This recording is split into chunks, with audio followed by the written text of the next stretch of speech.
സുഹൃത്തുക്കളെ, അപ്പൊ ഇന്നൊരു ഞായറാഴ്ചയാണ്. എല്ലാവരും റെസ്റ്റൊക്കെ എടുത്ത് വീട്ടിലിരിക്കുന്ന ഒരു സമയമാണ് കേട്ടോ. പക്ഷെ ശനി ഞായർ നമുക്ക് നല്ല ഓട്ടമുള്ള ദിവസമാണ്. കാര്യം ഇന്ന് ഏറ്റവും കൂടുതൽ ഗസ്റ്റ് ഓഫ്, അതായത് പൊതുവെ ഓഫുള്ള ദിവസങ്ങളിലാണ് ഏറ്റവും കൂടുതൽ ഗസ്റ്റും കാര്യങ്ങളൊക്കെ വരുന്നത് കേട്ടോ. അപ്പൊ ഇന്ന് ഞായറാഴ്ച ആയതുകൊണ്ട് തന്നെ പ്രത്യേക ഗസ്റ്റും കാര്യങ്ങളൊക്കെ ഉണ്ടാവും. എന്നാലും പൊതുവെ മഴക്കാലം ആയതുകൊണ്ട് തന്നെ എല്ലാ ബോട്ടുകൾക്കൊന്നും ഓട്ടോ ഇല്ല. ഞാനിപ്പോൾ ഗസ്റ്റിനെ പിക്ക് ചെയ്യാനായിട്ട് വന്നിട്ടുള്ളതാണ് കേട്ടോ. നമ്മുടെ ഗസ്റ്റ് വന്നിട്ടുള്ള ബോട്ട് വന്നിട്ടില്ല.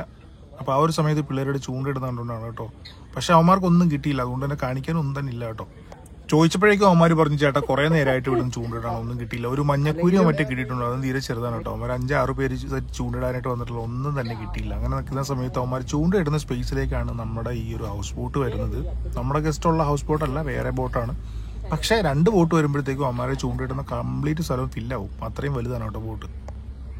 നല്ല വെയിറ്റും നല്ല ലോഡും ഉള്ള ഒരു വള്ളമാണ് കേട്ടോ. അപ്പോൾ അതുകൊണ്ട് തന്നെ നല്ല ബലത്തിൽ പിടിച്ച് വലിച്ചാൽ മാത്രമേ ഉള്ളൂ അവനങ്ങോട്ട് അടുക്കുള്ളൂ കേട്ടോ. 2 പേരൊക്കെ നിന്നിട്ടാണ് വലിച്ചടുപ്പിക്കുന്നത്. നല്ല ടൈറ്റ് ചെയ്ത് വലിച്ച് കെട്ടണം കേട്ടോ, അല്ലെങ്കിൽ രാത്രി കാറ്റും മഴയൊക്കെ ആണെങ്കിൽ പിന്നെ പ്രശ്നമാവും.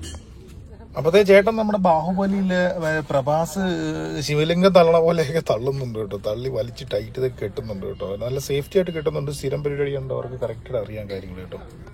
അപ്പോൾ നമ്മളങ്ങനെ ആ കാഴ്ചകളൊക്കെ കണ്ടു നിന്ന സമയമായപ്പോഴത്തേക്കും നമ്മുടെ അടുത്ത ബോട്ടിലാണ് നമ്മുടെ ഗസ്റ്റ് വരുന്നത്. അവരെ പിക്ക് ചെയ്തുകൊണ്ട് നമുക്ക് പോകണം. അപ്പോഴത്തേക്കും നമ്മുടെ അടുത്ത ബോട്ട് വന്നിട്ടുണ്ട്. ഈ ബോട്ടാണ് നല്ല വുഡൻ വർക്കും സെറ്റപ്പൊക്കെ അല്ലേ, അടിപൊളിയല്ലേ. ഫ്ലോററ്റ് എന്നാണ് ബോട്ടിന്റെ പേര് കേട്ടോ. ഇതിലാണ് നമ്മുടെ ഗസ്റ്റ് ഉള്ളത്. അപ്പോൾ ഗസ്റ്റിനെ പിക്ക് ചെയ്തുകൊണ്ട് പോകണം. അടുത്ത് പിടിക്കണം.